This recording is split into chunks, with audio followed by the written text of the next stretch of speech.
When you go on holiday and you want to rent a car, you're faced with just a few of the very large branded networks. And in fact, I was having a conversation the other day about how tiring it is because when you arrive, they try and sell you all the add-ons when you just get off the plane. It's really, really tiring. And I loved Stavros in Crete, who ran his own car rental shop.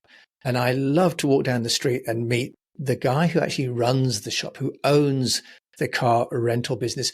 But if you are booking a car for a holiday or a business trip, it's very hard to find Stavros until you get there. Well, my guest today has solved that problem for people like you and me who are traveling, and also for the person like Stavros in Crete, who offers a wonderful personalized service, but until now couldn't be found by people unless they're walking down the street.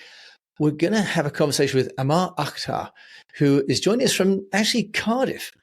He's got a great life story. We'll hear about that. But he's actually changing the way that we can relate to the car rental companies, but he's also liberating international clients for people that run local car companies. Ammar, welcome to the show, founder and CEO of a company called Final Rentals. Jim, thank you very much for having me, and thank you for such fantastic intro. I mean, you have really found the Stavros. I have, and Stavros, fantastic, runs the business, was willing to stay open later than the Europe car. His cars were clean. His actually daughter was helping, keep the shop open until we could get back from the beach in time. Just a wonderful personal service, great insurance, great price, everything I wanted, but I wouldn't have found him unless I'd been walking down the street. Final Rentals, you're changing that, aren't you? You are helping people to find that person who runs a company and really cares about you when you arrive in country. So tell us about Final Rentals. You've got a bit of a backstory from Pakistan to Dubai to Cardiff, of all places. And so we're going to talk about that a little bit, but then we'll talk about how you've built this amazing platform with what we call a dual avatar strategy. You're getting both people that want to rent cars and people that want to hire the cars to us, but also you've raised money recently. So we're going to talk about that as well. Tell us, first of all, why did you start the finalrentals.com business, Ammar?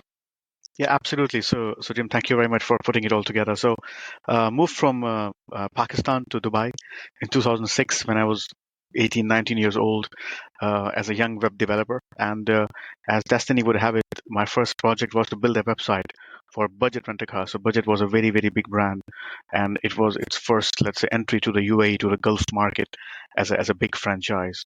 So I ended up working with Budget, Thrifty, Europcar, Enterprise, Hertz, Alamo, all these companies in the GCC, built their platforms, built their booking engines, loyalty systems for over 16 years as a group CTO, as I grew older.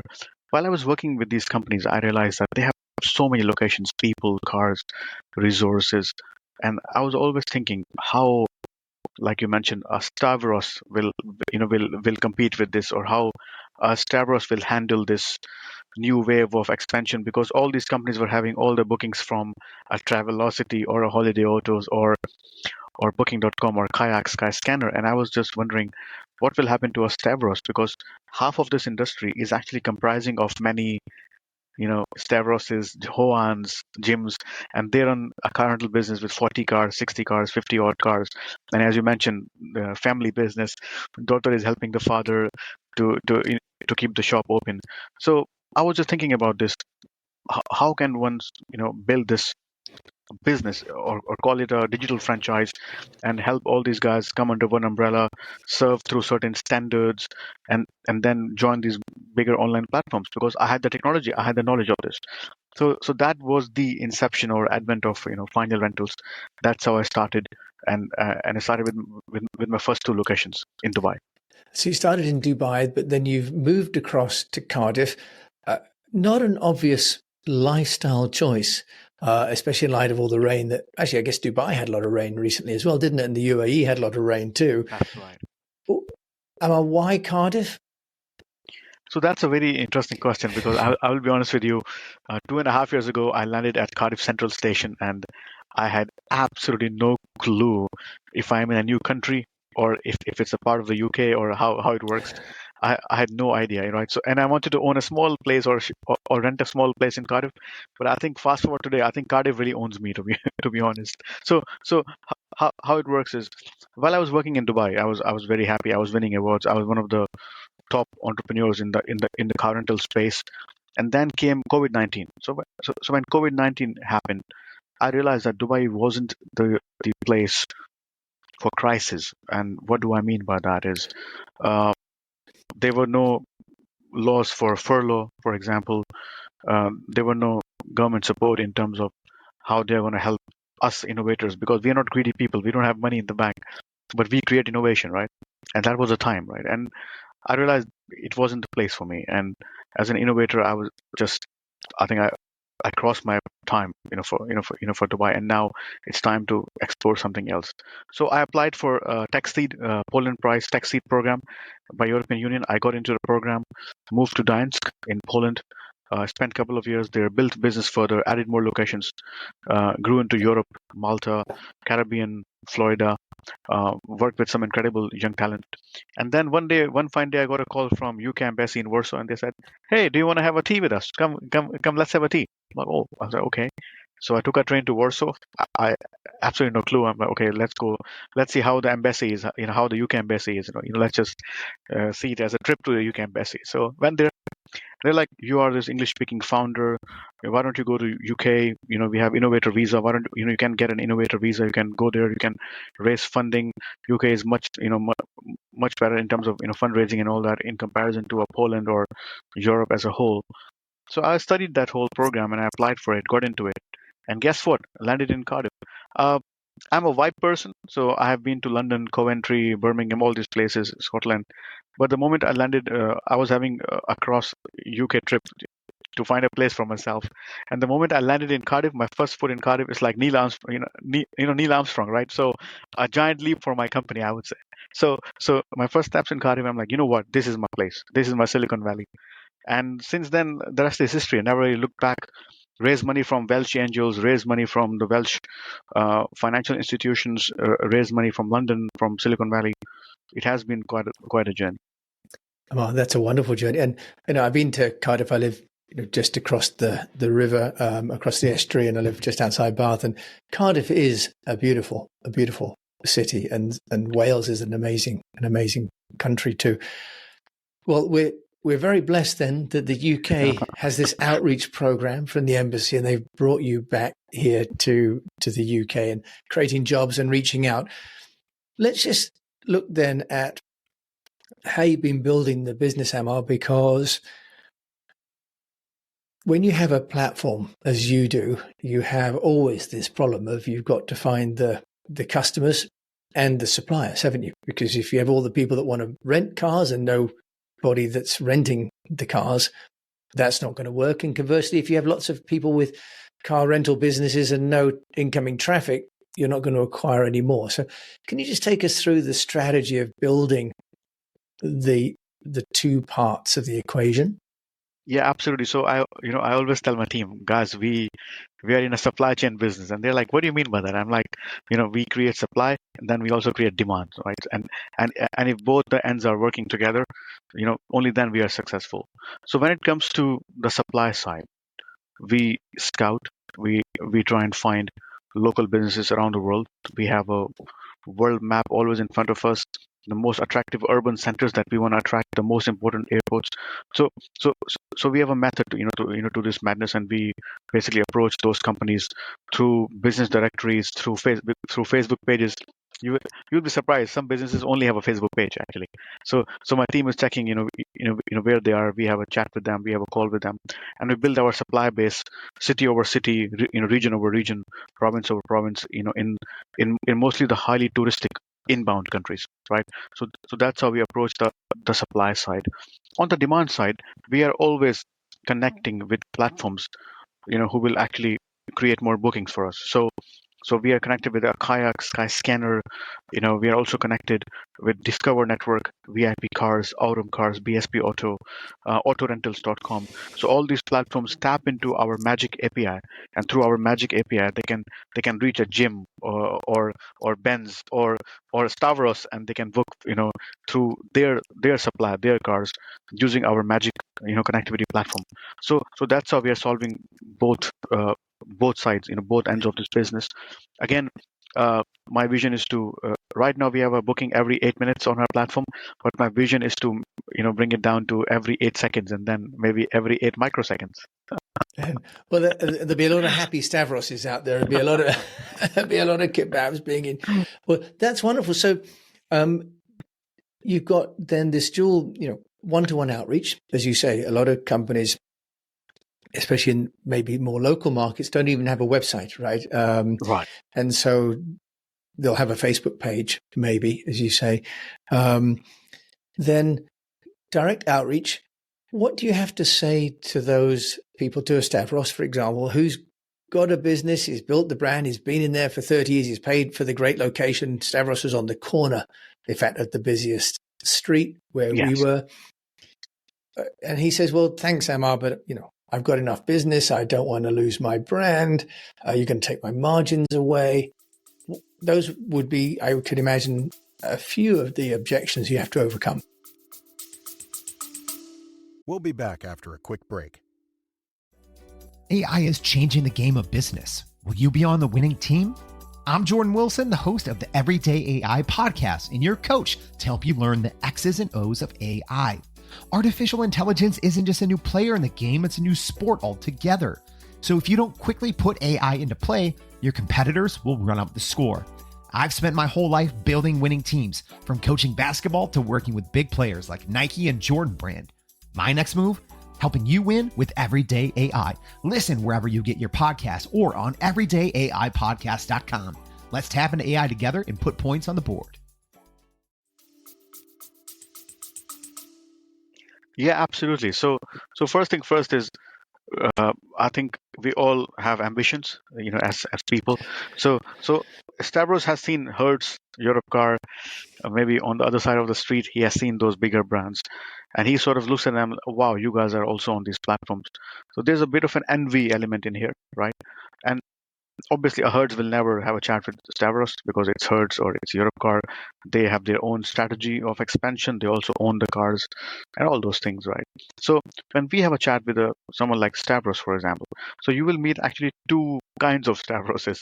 Number one is the one that you mentioned, that he's saying, I have 40 cars. I'm always occupied, all done. My cars are on the road. I don't want more haste in my business. I don't want to serve 20 customers a day. I'm happy with serving 8 customers a day, and I'm fine. And I don't have a capacity for that. I respect that, completely understand. But then you'll find a second type of Stavros who will say, I have 60 cars, but you know what? It can be 240 cars if it's done right. If I get more demand, which is not there at the moment, and I really don't know how to get to a Kayak or a Skyscanner or all these platforms. And that Stavros is a person that is very entrepreneurial, or he wants to scale, right? So when we are, let's say, filtering out all those contacts that we have or all those leads, the first discovery call that we have with these companies is to understand what is their entrepreneurial angle, right?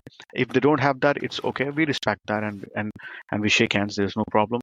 So that first discovery call is important to vet if they are actually a final rentals material or not.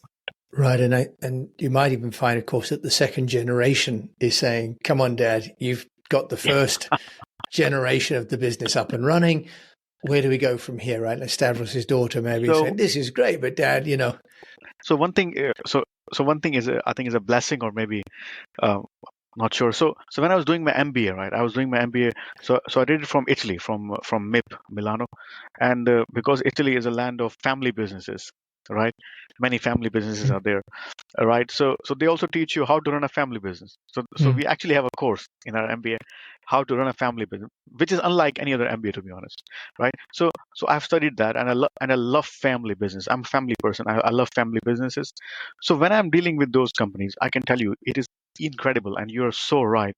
There are many companies who were like 28 years old, 30 years old in the business, legacy businesses, and now the daughter is running the business. Father has been taking a back seat. He has retired, and those businesses are one of the most successful businesses on my platform. They make a lot of money. They have incredible service. The vision is there, the young vision, the young blood, and I think I've been able to tap into that entrepreneurial flair of the people, and because they look at me also as an entrepreneur. Oh, this guy came from nowhere. He came from Pakistan, and today he runs a business that is spanning 303 locations, 41 countries. How on earth he did that? So they look at me and at this guy. Wow, man, I can learn from him. And vice versa, of course. I think I've been able to tap into that emotional part of this business, and in the end, we all are human beings and we are emotional. I think that's where financials becomes very powerful for them. Yeah, and their relationship with me is very powerful as well.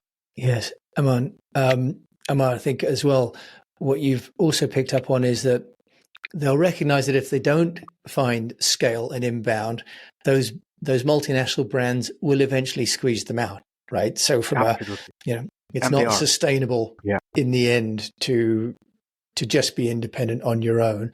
What about the issues of brand and margin for Stavros and his daughter?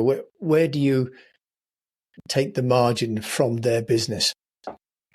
So we have very small margins on every picked up bookings. So good news is we do not charge anything on ancillary products. So if they are selling a baby seat, GPS, eSIM card, or full insurance, half insurance, we don't really take any commission on that. We only take commission on rental days for cars on the road, and that's all, which is unlike any other program in the world. All these bigger brands, they take commission from every single thing, right? So that is one very, very clear approach. Second thing is taxation. So our commission is applied after taxation, after taxes, to keep it very, very clean, keeping the books very clean. So I've never heard from Stavros that, hey, Ammar, your commission is too high, because he has had those conversations before with some platforms, and he knows how much a platform is charging. So when they hear my approach, they're like, wow, this is fantastic. Absolutely non-greedy approach to business. So volume. So I believe in volume than just having 10 bookings and making 30%. I would rather make 8% on 1,000 bookings. So that's my approach to business, and I think that has worked really well in almost every country. And Ammar, from a practical point of view, does an individual rent the car from finalrentals.com, or do you really make the introduction and then the contract is with the rental company? Sure. So legally, Final Rentals is the introducer or the facilitator of this whole booking process, and we own the whole experience. Like, you will be using Final Rentals, there'll be a brand, there's a way of dealing, like how you book for from Ibis Hotels, for example. You know what to expect in every country, the same hotel chain. So we manage the experience, but your contract is with the local company, because in fairness, you own the car. You are the local guy. You own the car. Because I do not own the car, there's no point that I will have a contract with the customer. Great. I think it's important for the customer to know as well then that they're using your engine almost as a sort of a meta search engine, really, isn't it then? And then we've still got a relationship with Stavros, which is part of the ethos, which is to bring business to the small person, rather the smaller operator, I should say, rather than to exploit their weakness. Well, customer knows it. So when you make your booking, when you have a booking voucher, it is clearly mentioned that Final Rentals is a franchisor of this booking, and this booking will be served by, let's say, Jim James Limited in Greece, as an example, right? So it is very, very clear. We keep everything transparent. Whereas in my industry, transparency is the last thing that people apply, right? And for me, transparency is the first thing to apply. And in terms of the assurance then for the consumer who's thinking, well, I'd like to get a car, for example, you've got Jordan Car Rentals here with FAQs. What reassurance do I have that when I get there, as opposed to Europe Car, Hertz, Avis, by and large, we're paying for peace of mind because the cars are all the same. What peace of mind do you give the consumer, Ammar, that if they're booking from finalrentals.com, that the person delivering the car at the destination is going to be there, the car's clean, it's got insurance? What sort of quality assurance do you provide? So first thing is we do not work with any company that is not following our quality guidelines, right? Or they do not really tick all the boxes before even having a chat of any kind of partnership, right? So we have certain minimum quality standards, right? And then we have a chat and then say what exactly you can do to, let's say, elevate this whole experience. So that's number one. Number two is when you make a booking, there are multiple touch points. So exactly after you make a booking, you will receive your booking voucher, you will receive all the pickup instructions. And same thing also goes to the local partner, right? And they confirm that the booking is in the system, everything is ready to go. So customer also has touch points, and the provider also has touch points. Second, and the most important thing is, if anything happens, for example, you're not able to make it to the location, and you are a no-show, as an example, or you have to cancel last minute, or something happened, your money will go back to your card. We will not charge a single penny from you. We don't charge any no-show fee. We don't charge any cancellation fee, right? Because we understand that not showing up is not your hobby, right? It's not that you're doing it on purpose. Something must have happened, but we always check on with you. You know what happened. Flight got cancelled or something happened, and you can always rebook. We do not charge a single penny on any of this process. And presumably the car rental operator, Stavros or whoever it is, they're aligned with the policies that you've got, which are really all about creating a better customer service experience than the multinationals who seem to be competing to offer the lowest price, but with the largest number of optional extras, which can sometimes double your rental fee. Actually. Absolutely.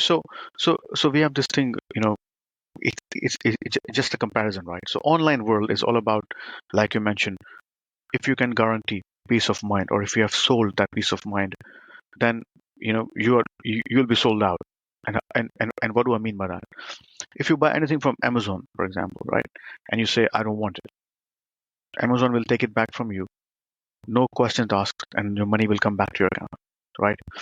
I ordered a few books, for my kid a few months ago, and those books were delivered somewhere else. They were not delivered to my post box, for example. I told Amazon I didn't get them. Okay, no problem, sir. Your £40 back to your account. Instantly, it took 30 seconds. No questions asked. I educate all our operators to think in the same way. Your online customer will never trust you if you have, let's say, hidden cost, or you take the money and you don't, give the money back, right?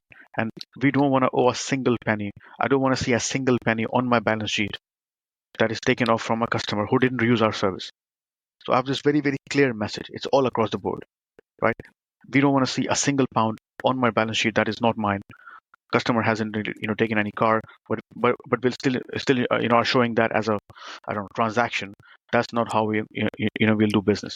And that is very clear. We tell them day one, that's how, we're going to operate, and they understand. Some of them don't understand this. They say, no, I will charge for a no-show. I will charge for cancellation. I understand. We don't align. We move on. Okay, so it's very clear that if like the rental terms across all the operators that are on finalrentals.com would provide the same level of customer service and terms, or they're not on there. Because what obviously one is concerned about with some of the search engines is that an entrepreneur has gone and sort of scraped and got whoever they can find, and they're making money off of commissions, off of running ads. But Ammar, you're working to offset any anxiety of the consumer by this sort of quality assurance, which maybe sort of countermands the current branding that Hertz, Avis, Europcar, they've got the brand, which gives the brand promise. And you've got to do that in a different way, haven't you, by being aligned with your operators? Yeah, absolutely. And also, I will not take names here, but, one of my friends, he booked from a very big brand. They're a very, very big brand. And he booked from, Birmingham airport, right? So he took the car. And then what happened is he drove to London and he wanted to extend his rental for 7 more days. He was paying them for 7 more days. He called the company, press 1 for this, press 2 for this, press 3 for this. And he was in that vicious cycle of pressing buttons. Nothing happened. Could not extend the rental. Could not speak to a single human being on the phone, which is unfortunate in today's day and age. Went to the chatbot. Chatbot was useless, right? Went to the broker from where he booked, and they said go to that local company. So it was like a game of ping pong.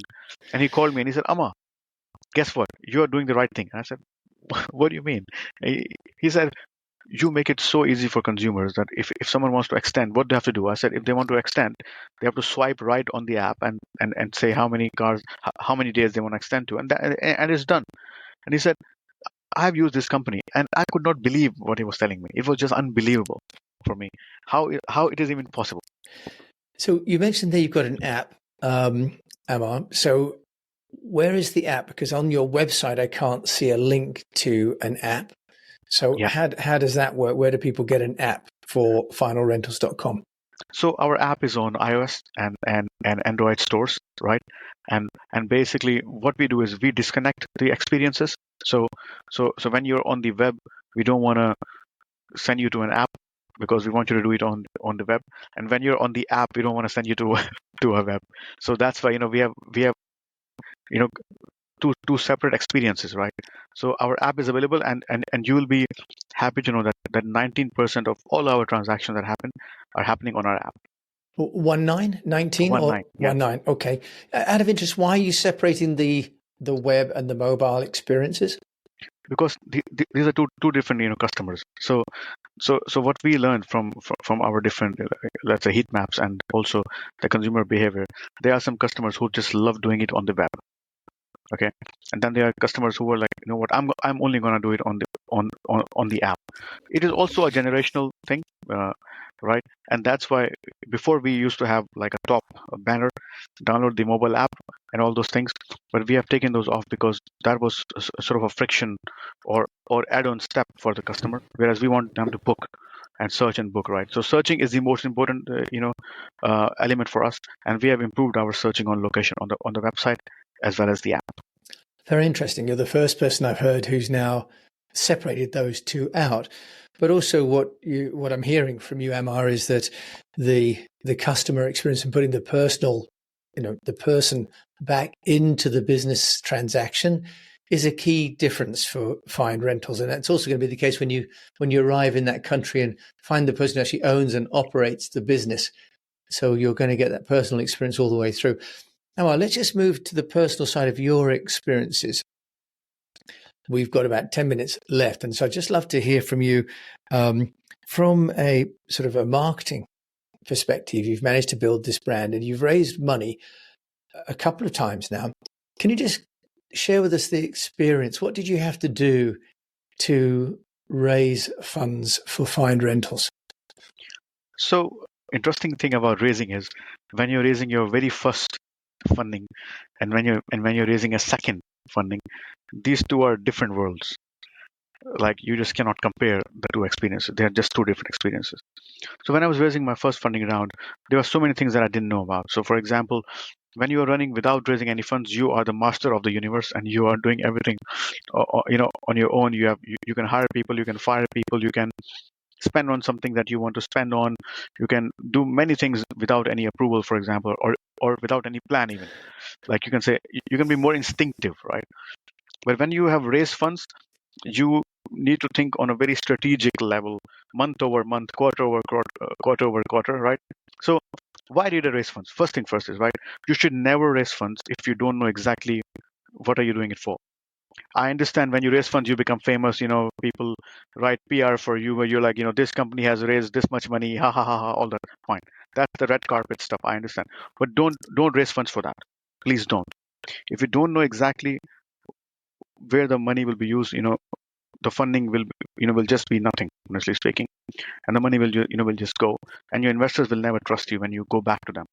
So I made a plan why I raise funds, why I want to raise funds. I think when you are much older in your business, like I've spent many years in business, so I was having a very established business in Dubai, then moving to Poland, then to coming to the UK. So when I went to investors and I said, what, this is what I have built so far, right? And I want to raise funds because I want to reach here. I'm here now. I'm stuck. I want to reach here, and my vision is to be the next Uber or the next big car rental tech, for example. So that really helped because everything was on paper, everything was there.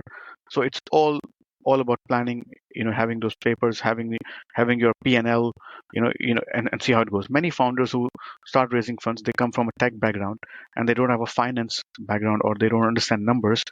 For them, raising funds will be very, very hard. So understand your numbers, keep it simple. You don't have to, be a CA for that. No, understand your basic P&L, right?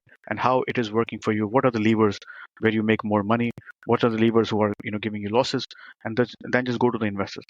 In the first round, people will be very kind to you, angels, because they have been there, done that. But if you go to them completely unprepared, you will not be able to raise funds, or at least the journey will be much longer than what I've seen. So be prepared, get your numbers right, and get your levers right, and then start raising funds. Yeah. So that was my first experience for the first round. Second round was very different, because when you start raising for the second round, what happens is the first question is, what have you done with that money? Right. So what happened to that money, by the way, and what did you build with that money? So that story is very, very important. So like I said, these two things are very, very different. Yeah, very, very different, Ammar, isn't it? As you say, once you've raised the money, you really are working for the shareholders, aren't you? I raised money for an internet business back in '98 from a cement company. Oh, wow. Venture Okay. capital, yeah. And the CEO said, I really don't understand what you're doing, but I understand that the internet is going to be big. So we're going to trust you to help us to, get into this space. So it came with quite a lot of responsibility, actually, raising the money as well. Plus the expectation that they will 5-10x their money in about 3 years, right? I mean, they're taking the risk capital. So it does come. And I sometimes think the PR is actually the investor's way of getting you on the hook, because they make you publicly say, I've got the money, this is what I'm going to do with it. And it's like, that is the best control mechanism ever invented for an investor, right? Because otherwise you have a huge loss of face if you don't make it. But Ammar Akhtar, you have already been building Find Rentals. What now, for how long has it been? 5 years. 5 years. And you've got how many locations? 303 locations in 41 countries. So there you go, 303 locations, 41 countries. So I think we need to introduce you to Stavros over there in Crete. So you get one more location. If there's a learning or a mistake that you could share in building to this 300 plus companies, what would that be, Ammar? So 3 fundamental, learnings, right? So the first is, when you are, I would say, a migrant, entrepreneur, who or an expat, who moves from the country that you come from, and then you go to Dubai, and then from Dubai to Poland, and then Poland to UK. I think it's it's a very difficult journey. I must tell you, because there are days that you ask yourself, who am I actually? Am I a Pakistani going to be British? Am I, like what exactly, is going on here? And then to match that also within that work culture. So when you will raise your first funding round, you will be asked to hire people, and those people might be coming from different backgrounds. They might be approached, on LinkedIn, headhunted. They might have worked in bigger companies than what you are building. So managing that work culture is very, very important. I think when I raised my first funding round, and when I hired those new fantastic people, I knew very little about building a dynamic work culture. Because before raising the funding, we were working as a family. People who were working for me, they were working on a very subsidized salary. And then when we raised funds, everything changed. And I was able to manage it, change myself in a month or two. It made me a better person, by the way. But maybe many people could not understand, what's going on, the next phase of Final Rentals. And that's where you come in as a leader, as a founder, as an entrepreneur, and you have to manage that. So if I go back, I would like to manage it in a much better way. Though I have overcome those challenges, of course, but I would manage it in a much better way. I would do it as a transition, not as an abrupt overnight change. That is one thing. Second, and the most important thing is, when you are in early stages, even if you have raised 2 funding rounds and you are 17 people in the company, when you are in early stages, right, it's you, the founder, that people are believing on. There are many people who don't understand what is final rentals. They understand me. Maybe they've met me. They're like, this guy is building something. I'm going to give him the money, right? So make sure that your shareholder reporting is on top. Is right on the money. So have month over month updates. Don't leave the investors alone, right? Don't go back to them after 3 months. Go back to them after every month. It's fine. It can be a simple update. That's what I'm doing. That's what I'm building. That is very important. That relationship is very, very important. And that has really helped me in raising the second funding round much faster than what it was in the first funding round.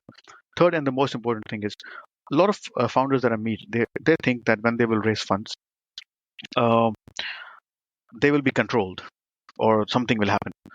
So if you are I think it's a mindset thing, right? So in the end, you are the founder. You own 70% of the business. You are the founder. You build this whole circus and the whole orchestra, right? You have built this whole thing.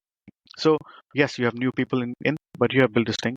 So don't think of yourself as, oh, now I'm being controlled or I have to do this, right? So please don't, because this will demotivate you in many different ways that you will not know about these things, right? So just keep your head high, right? Because in the end, people have believed in you.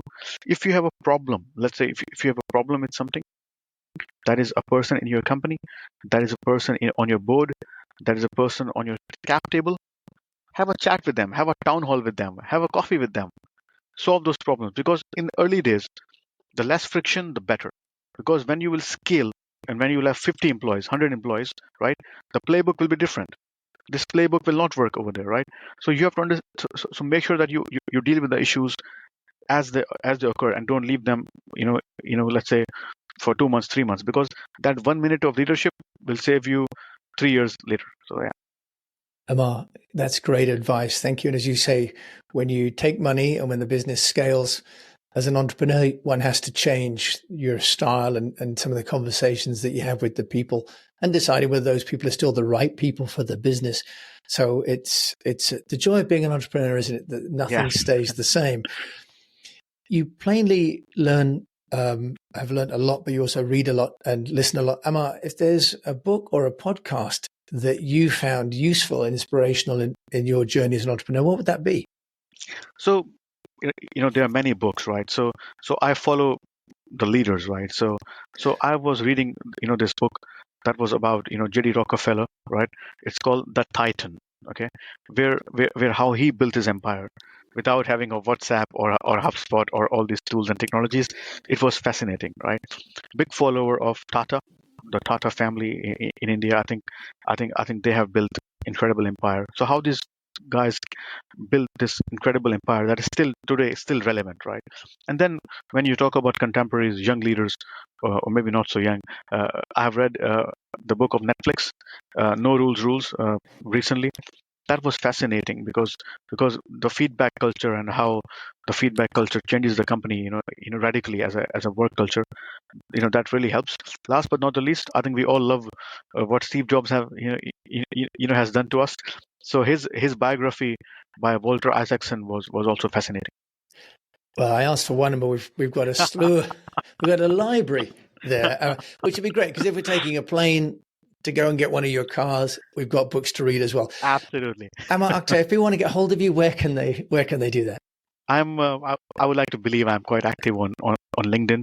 So LinkedIn /in/ my name, and I'll be happy to connect. I'm a very communicative person. I like to connect with people. So always happy to connect. And that's Ammar Akhtar. It's AKHTAR. And of course, we'll put Ammar's details in the show notes. And if you're going to Cardiff, book a car and drive over to see him. Ammar, thank you for joining me on the show today. It was an honor. Thank you very much, Jim. Thank you. Well, it's wonderful to hear another expat entrepreneur. I mean, Ammar has come from Pakistan and then gone to Poland and ended up now in Dubai and now back in Wales. I can associate that, with that story because I went to Singapore and then to China and now to the UK. So there's another whole dimension to being an entrepreneur when you're not in your own culture. So credit to Ammar for building such an amazing business and transitioning and taking such great care of plainly his family and his team, and most of all, his customers and those operators who he's providing a lifeline to new business. So it's a business with a cause and a business that's got plainly some core values at the heart of it, which is why it's growing so well. Finalrentals.com is the website, and then you can also find the app on the iOS. If you've enjoyed this story with me, Jim James, do please review it on your player and share it with a fellow unnoticed entrepreneur. And next time you go overseas, look for Stavros. I can tell you, in Greece, he rents the best cars. Thanks for listening.